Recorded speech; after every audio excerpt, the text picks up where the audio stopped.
Let's face it, 2020 has been a difficult year. Personally, I've been home ordering takeout and dining at outdoor restaurants in a way I never thought I would, but out there's some real struggles going on with local business.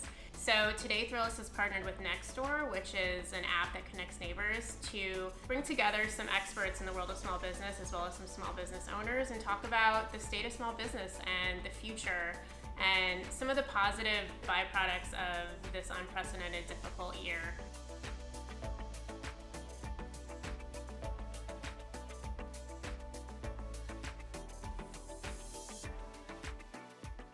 Hi, everyone. I'm Kelly Zapkin. I'm the executive editor of Local at Thrillist, and we're here with a really awesome panel today to discuss the state of local business. Here with us today, we have two local business owners from across the country, as well as two economic and local business experts. First up, we have Dawn Belisle, the owner of Delights by Dawn in Atlanta, Georgia. Welcome, Dawn. Hi, everyone. We have Andrew Young, the founder of Pintrail in Brooklyn. Hello. We have Professor Robert Fairley from the University of California, Santa Cruz. Welcome, Robert. Oh, it's great to be here. And finally, we have Stephanie Duvan, the Vice President of Entrepreneurship and Business Development with the National Urban League. Welcome, Stephanie.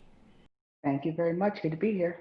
So to sort of kick it off, I wanted to start with throwing a question to Robert about what does the small business landscape look like right now and after such a tumultuous year?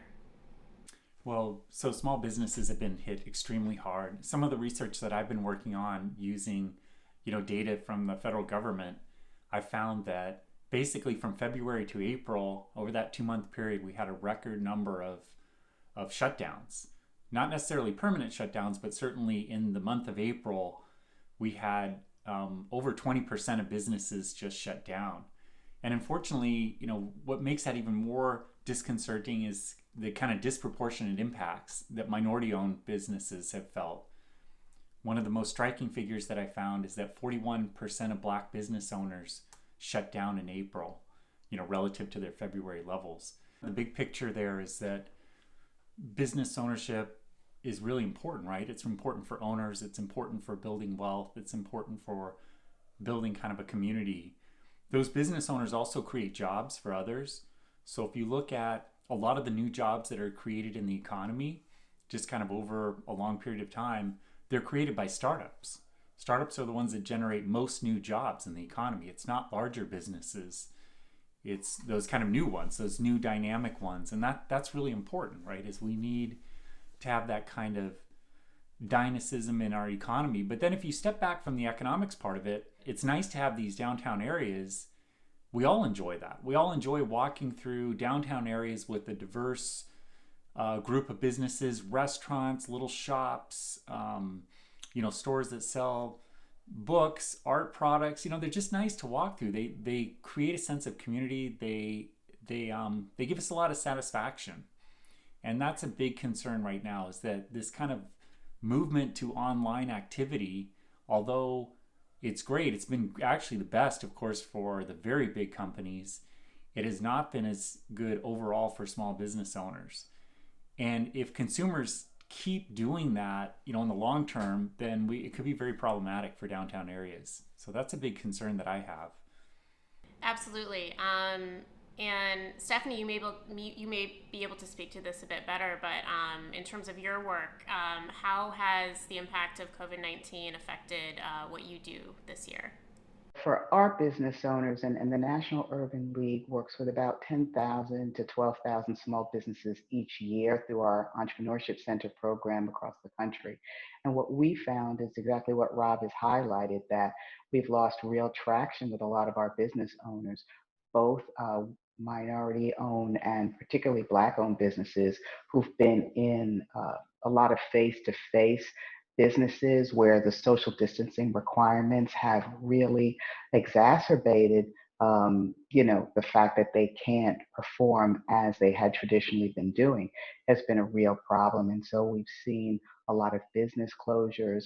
We've seen a lot of businesses who haven't been able to qualify for loans, who've lost staff, who've just really been unable to pivot and transition their businesses to keep up.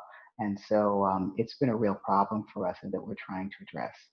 So, turning to our small business owners on the panel, Dawn, I wanted to ask you specifically. First, tell us a little about your story. I know you're an attorney turned baker. I'd love to hear just a little about how you started Delights by Dawn. Sure. So, yes, I'm the lawyer turned boozy baker. So, I actually have an online baking business and I specialize in alcohol infused cakes, cupcakes, and other desserts.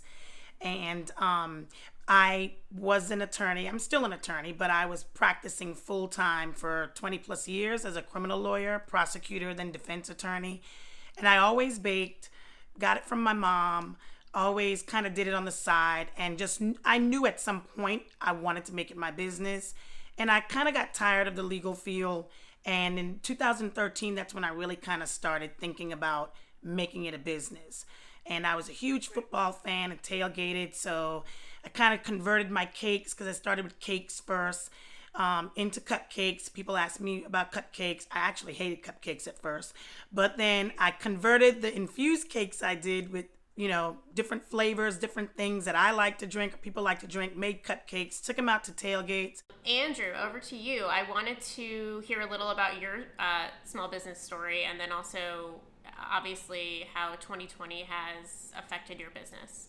Myself and my two co-founders, Jordan and Donnie, we launched the brand back in 2014. At the time, I was working in media. My partner, Jordan, was working in the auto business, and my other partner was in PR.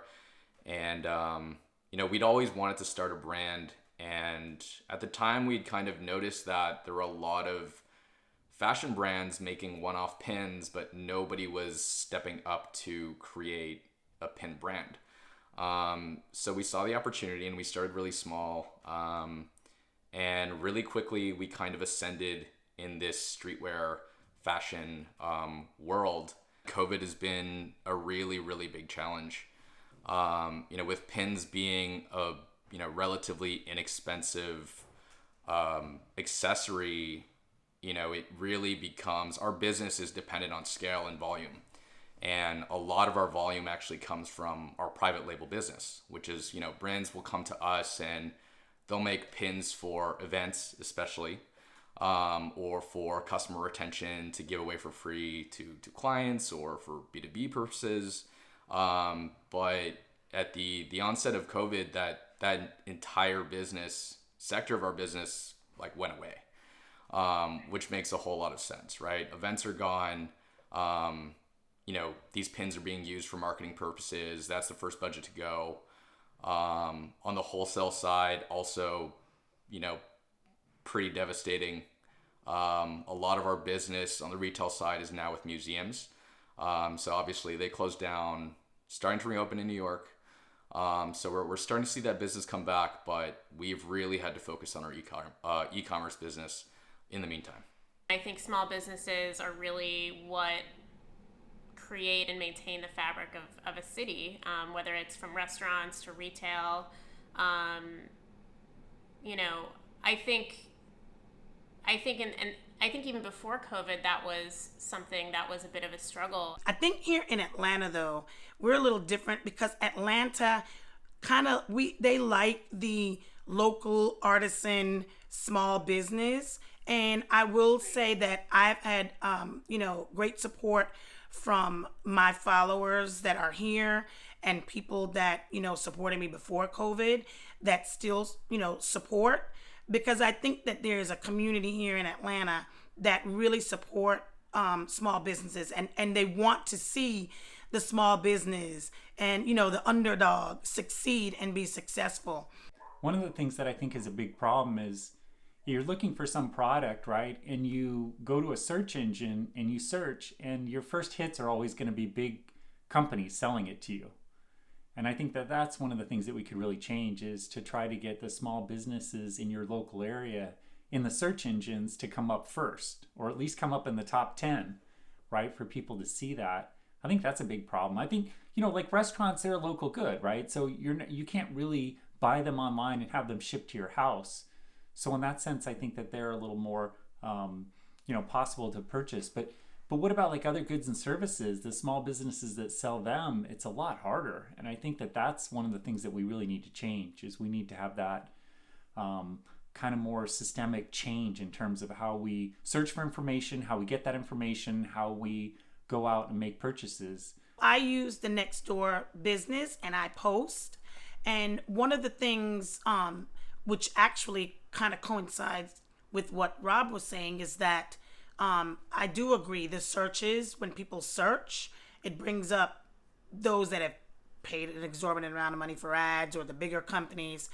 And I like Nextdoor and I use my monthly posts and I'm still trying to figure out how to tweak it. But what I like about Nextdoor is that it's within the radius that I want it to be. And it's really going to hit people that are literally right here in my community and in surrounding neighborhoods. So like when I put a post up and I try to post them, like I said, I'm trying to figure out the times. So I did a post the other day because football started and we kind of started out in football, and I did a post and it's going to hit 26 neighborhoods that are surrounding me. And that's what I need. Of course, I love for other people to be able, but you know, if someone that's out of state or they don't live here, I really want to try to, you know, hone in on the people that are here locally who will convert to be customers. So that's one of the things that I really like about Nextdoor. And I've had a couple instances where I have posted when I was doing the pop-ups, hey, I'm doing a pop-up, and I've had a couple people that would not have even known to come where I was, and they weren't far, saying, and I always ask people, you know, how do you hear about me?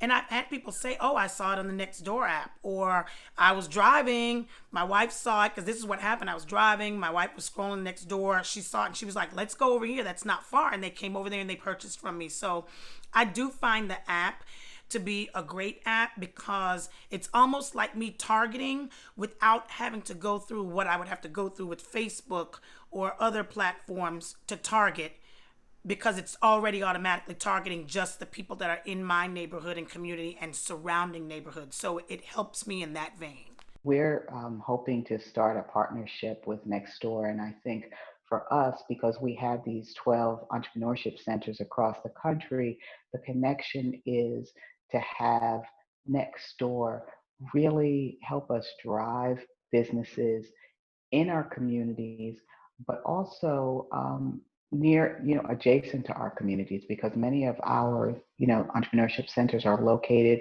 within minority communities, because that's who we primarily serve.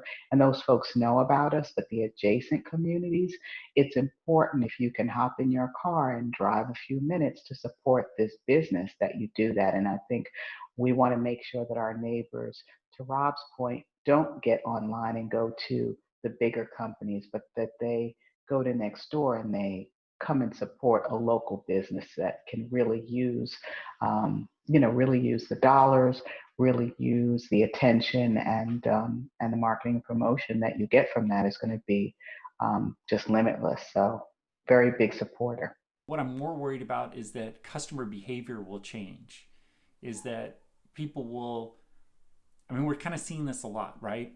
Is even, people who are older were not so tech savvy or using technology to purchase products online. But I know, for example, my mother, who's pretty elderly, she now purchases many things online because she's, frankly, terrified to go outside, right? Because if she gets COVID, she's, really worried about how that's going to affect her.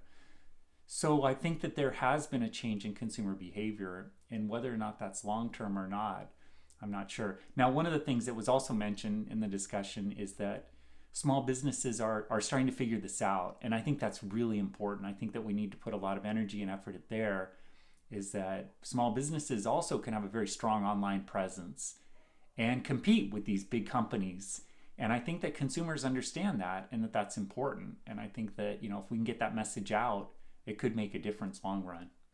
Yeah, and I also wanted to point out, we've all seen in our own local communities, businesses pull off these kind of remarkable pivots during this time, and even new businesses sprouting up sort of, to take advantage of the kind of like it's like an unintended positive byproduct of a negative situation, One of the things I've seen more often than that just from our businesses is probably those business owners who have pivoted to do something within their business, not necessarily having started a business, but one existing business that's done something a little different. For example, the hairstylist who wasn't sure how she was going to operate when she couldn't have clients come in, who's figured out a way to transition those clients to doing their own hair by Zoom. And so what she's done, and I can use my own hairstylist as an example, she helped me with my daughter. She helped me with my hair. She helped us transition over by going on Zoom and walking us through the process that she would normally do. And we paid her for those services. And so I think you see a lot of that, folks really trying to figure out how they can kind of transition over their services or their products for other uses.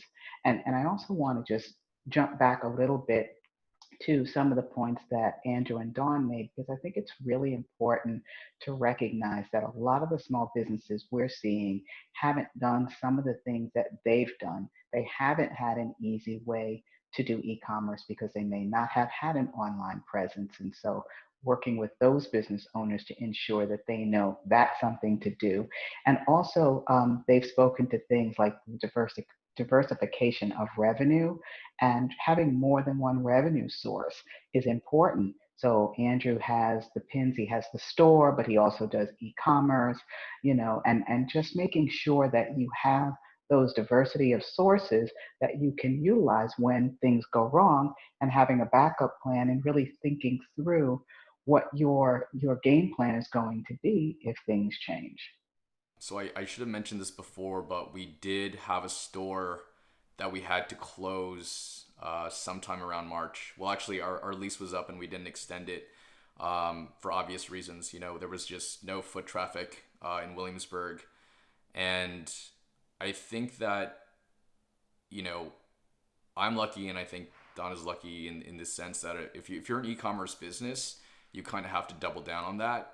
And this was a lot harder for, even especially like I have a lot of friends in the restaurant and food industry, and to watch these restaurants have to pivot from, making 80% of their income from dine-in, and suddenly having to, create the entire infrastructure and operational, pipelines for delivery is quite challenging. I want to turn quickly just to talk about, obviously, in 2020, there was a lot of transformative moments. I think, obviously, another huge moment was the protest that ensued after the murder of George Floyd in June, and sort of how that helped sort of galvanize support for minority-owned businesses in a way that I think we haven't really seen, which I was personally really inspired by. Yeah, I would say absolutely to that, Kelly. We have noticed that there is more support for minority owned businesses, Black owned businesses.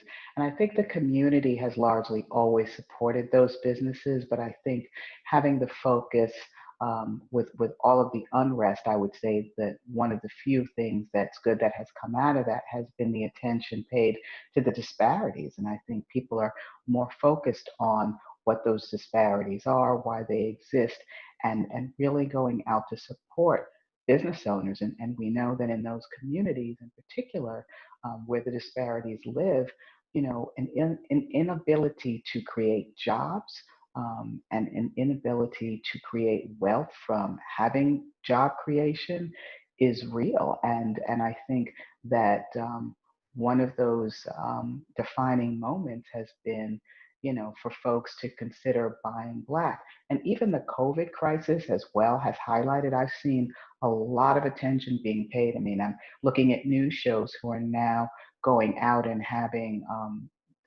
segments on how to support Black owned businesses. And I myself have spent money this summer in very few areas except to go out and support Black owned businesses. And this is what I do for a living. And so I think there's much more focus and attention, and there should be. Absolutely. And I do think that the protests and everything that happened with George Floyd has opened up a door, because in all honesty, I'm just going to take the world that I'm in, which is the baking world.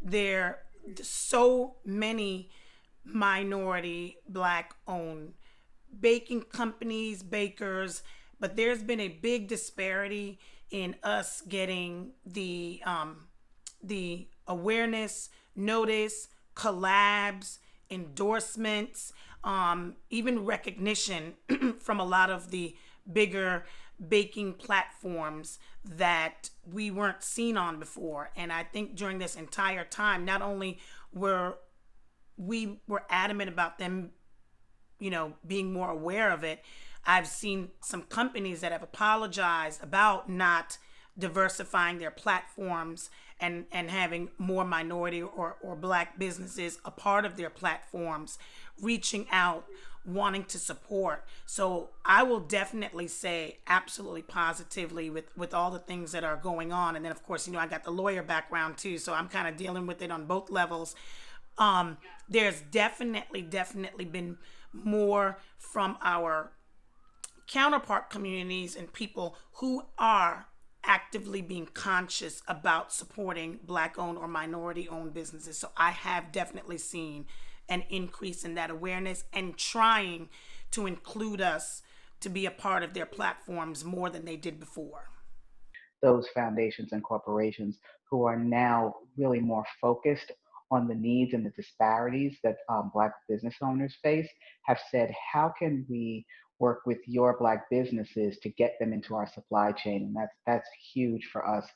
We went from almost being a stepchild to being the Cinderella. For me, that's really great to hear. And at Thrillist, we've been hyper aware of all of this and really trying to focus our content on supporting minority-owned businesses over the last few months. I mean, it's something that it's a now and always thing, but it's something that really gave us sort of like a moment to really focus in and say, we should dedicate stories just to this topic and really raise awareness in a time when small businesses need support more than ever. What are you guys looking for in terms of like what should customers know right now about ways they can support you?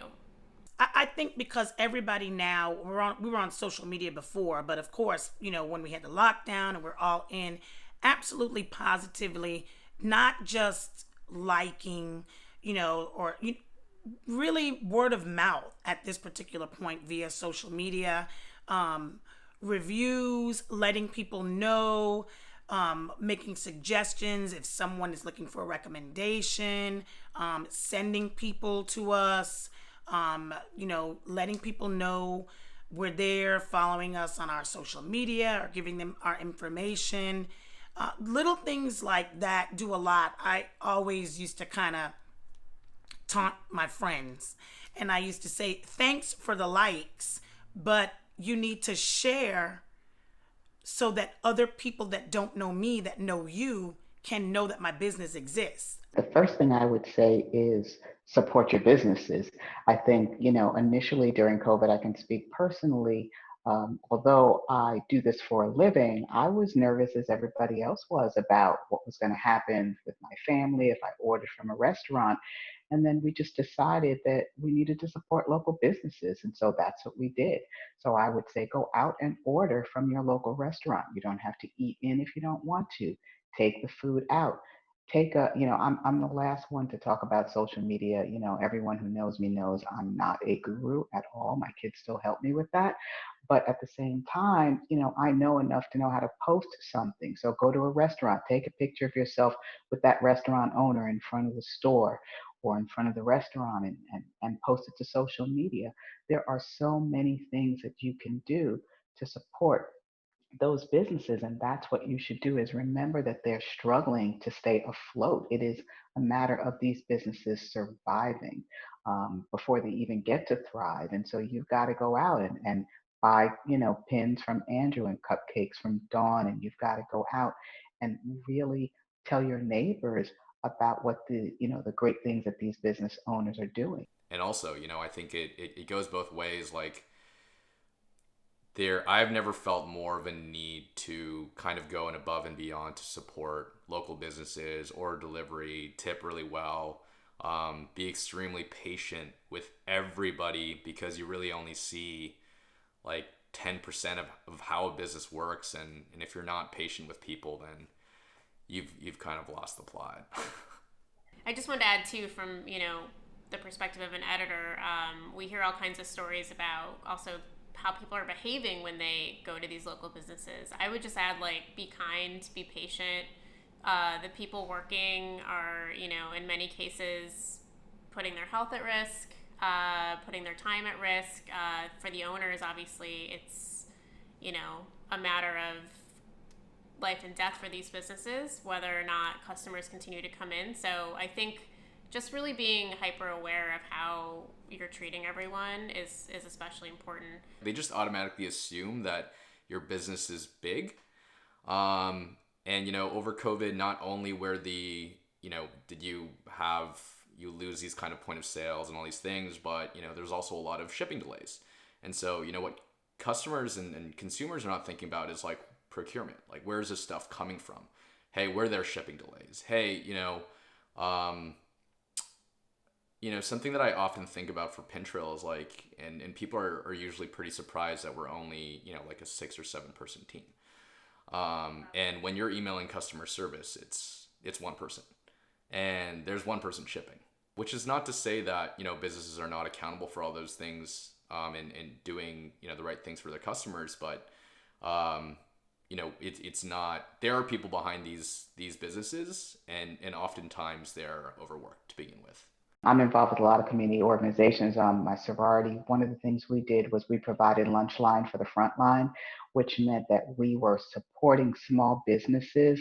So those restaurants and bakeries that we knew, we went out and we bought lunch and breakfast from those owners to support the heroes that are working so hard every day.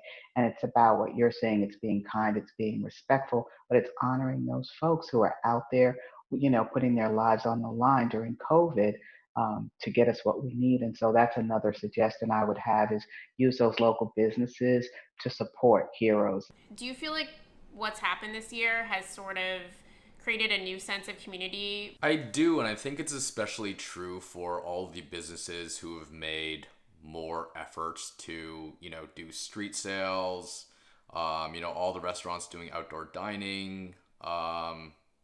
It's funny now that people are actually eating outside. There's even less of a, with inside dining, there's actually like a glass wall that's like disconnecting you from the streets and the people walking by. And now that everybody is dining in the streets, it's created this greater sense of community.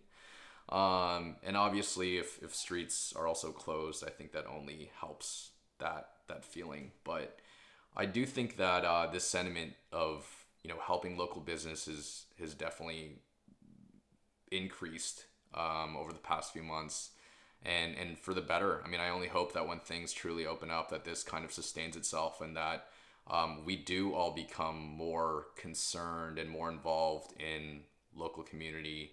Well, I want to thank everyone so much for being a part of this panel. This was really enlightening. I'm always, I think taking on the role of local editor actually right before the pandemic, and having worked in this field for years, I think of all that time, 2020 has been sort of the most transformative, inspirational, and it's really made me, I have a renewed sense of how important it is to support local business, and I think everyone has sort of, had that moment of epiphany this year, that it's something that more than ever we need to continue to do in order to sustain our communities, in order to keep the fabric of our neighborhoods going. So I want to thank you all for being a part of that, and also helping spread that message to the Thrillist readers, as well as others that may be watching. So thank you so much. Thank you. Thank you. Thank you. Thank you very much. I just want to thank all of our awesome panelists for joining today. I wanted to thank our partner Nextdoor, the app that brings neighbors together. This has been so inspiring for me, and really inspirational, and thinking of ways that I can help support my local businesses. If you guys haven't checked it out already, Thrillist Serves is an awesome site we created where you can buy gift cards, merch, order takeout and delivery from your favorite local businesses. Check it out. It's a really easy way to help keep our communities going during this time. Just wanted to reiterate, go out, buy local, shop local, support your neighbors. We're gonna get through 2020 together. See you guys later.